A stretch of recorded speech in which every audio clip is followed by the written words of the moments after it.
Have you ever heard someone say, it is a truth universally acknowledged, that a single man in possession of a good fortune must be in want of a wife? Well, that's exactly how our story begins. In a quiet English neighborhood, the arrival of a wealthy bachelor is the biggest news of the year. This isn't just gossip. For the families with unmarried daughters, it's a high-stakes game. Let's meet the Bennets.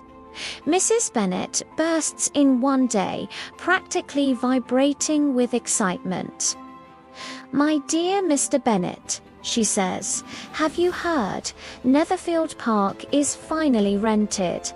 Mr. Bennet, a man who clearly enjoys his peace and quiet, replies that he hasn't. "But it is," she insists. "Mrs. Long just told me everything." He stays silent, knowing exactly what's coming. "Don't you want to know who has taken it?" she cries, losing her patience. Mr. Bennet, with his signature dry wit, says, "You want to tell me? And I have no objection to hearing it." That's all the encouragement she needs. She launches into the details.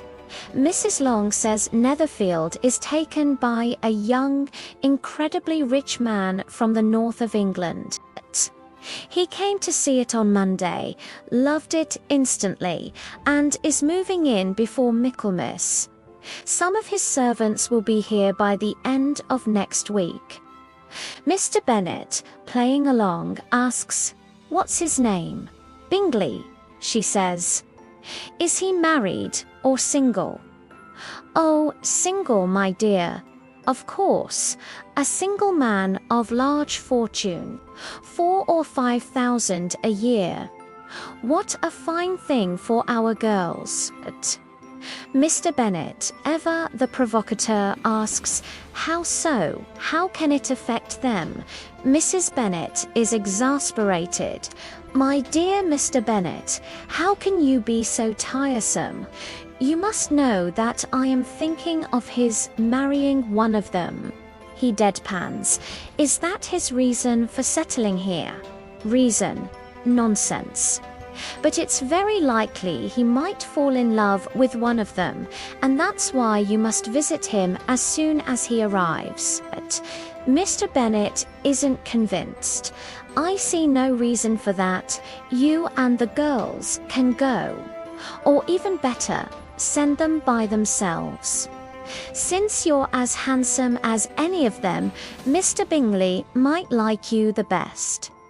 Mrs. Bennet, slightly flattered but focused, replies, "My dear, you flatter me. I had my share of beauty, but when a woman has 5 grown-up daughters, she ought to stop thinking of her own looks." Her husband quips, "In such cases, a woman doesn't often have much beauty left to think of." Ignoring the jab, she presses on, "But, my dear, you must go and see Mr. Bingley." He doubles down. "I promise you, it's more than I'm willing to do." She gets serious. "But think of your daughters. Imagine what a great match it would be for one of them. Even so, William and Lady Lucas are going, and you know they never visit newcomers. You have to go, or it will be impossible for us to visit him." Mr. Bennet remains unshaken. "You're being overly proper. I'm sure Mr. Bingley will be very glad to see you. I'll even send a note with you, giving my enthusiastic consent to his marrying whichever girl he chooses. Though I must put in a good word for my little Lizzie. This is the wrong thing to say. I forbid you to do such a thing," Mrs. Bennet exclaims. "Lizzie is no better than the others. She's not half as handsome as Jane, nor half as good-humoured as Lydia, but you always prefer her," Mr. Bennet calmly replies, they don't have much to recommend them, really. They're all silly and ignorant, like other girls. But Lizzie has a certain quickness her sisters lack. This is the final straw for Mrs. Bennet. Mr. Bennet, how can you insult your own children like that? You enjoy upsetting me. You have no compassion for my poor nerves. He responds with mock seriousness. You misunderstand me, my dear. I have the utmost respect for your nerves. They are old friends. I've heard you mention them with great consideration for at least 20 years. She sighs. You don't know what I suffer, he replies, but I hope you'll get over it, and live to see many more young men with 4,000 a year move into the neighborhood. She retorts, it won't do us any good if 20 such men come, since you refuse to visit them. He delivers his final line with a twinkle in his eye. Depend on it, my dear, that when there are 20, I will visit them all.